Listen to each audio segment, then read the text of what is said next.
Mexico has long been a haven for poor migrants from Latin America. But this is a story about a group of people who have traveled much further in search of a place to call home. This is where their journey into Mexico begins.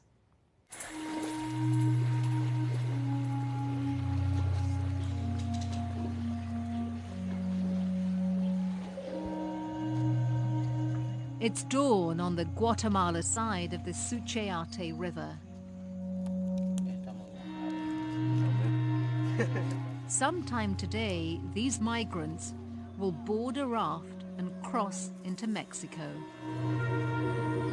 For years, hundreds of thousands of South and Central Americans have made this journey, dreaming of a better life. But now, within that traditional flow of migrants, are people coming from surprising new regions as far away as Africa and Asia. They feel not just abandoned,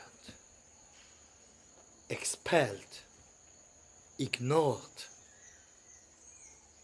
by a country, a homeland. They come here like orphans. Padre Flor Maria heads Mexico's Belen shelter for migrants.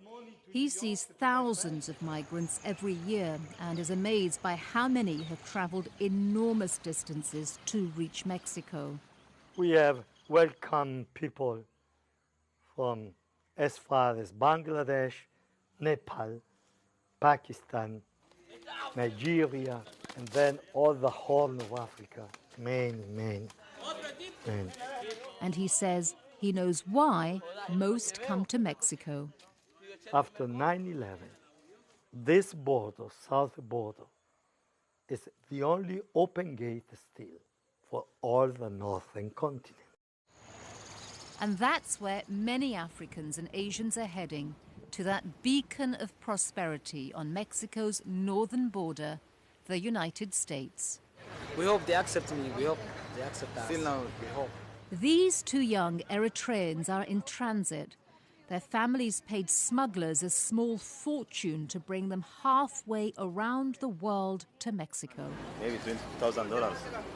That's what it cost you so far? Yes, from Sudan, from my country, till here.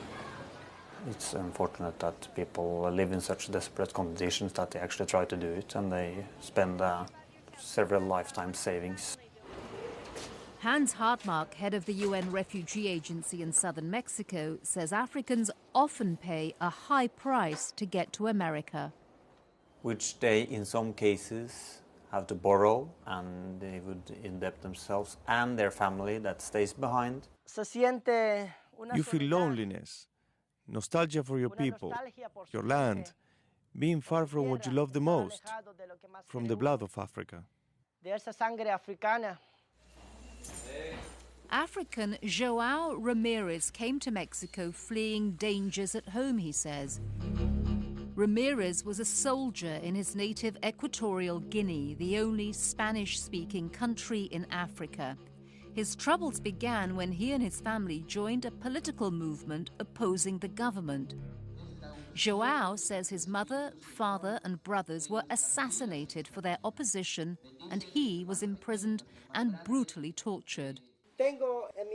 I still have scars on my back from electrical burns, just like I have this one which they did with the wire. João was finally released but had to leave behind his wife and daughters in Africa. He went into exile in Colombia, eventually heading north through Central America, trudging through miles of jungle, sleeping in cemeteries like this one, reminding him of his parents. I miss my parents. Very much. I miss them more than ever. Finally, almost 2 years later, he crossed into Mexico by raft, presented himself to Mexican authorities and applied for asylum. Although safe, João says the pain of leaving his children behind was unbearable. I yearned to have them with me, to hear them, to wake up and see them, to tuck them in at night. João urged his wife Rosa to sell their house back home to pay the family's enormous travel expenses to meet him. But with his asylum status still in question, Rosa and the girls, with friends' help, had to resettle in the nearby country of Honduras. They gave me work, but something very sad happened to me there that really marked my life. Sometimes it's very difficult. Rosa was raped. An astounding 6 out of 10 migrant women are sexually abused. I feel heartbreak when I remember because a man abused me. It is very sad. She reported the crime to the police and 2 men were arrested. But after receiving threats from them from jail, she fled, and once again she was on the run. Using false documents, Rosa and her daughters finally got across the border into Mexico. By this time, João had a job teaching English at this high school. And 3 years after leaving Equatorial Guinea, Mexico has granted him asylum.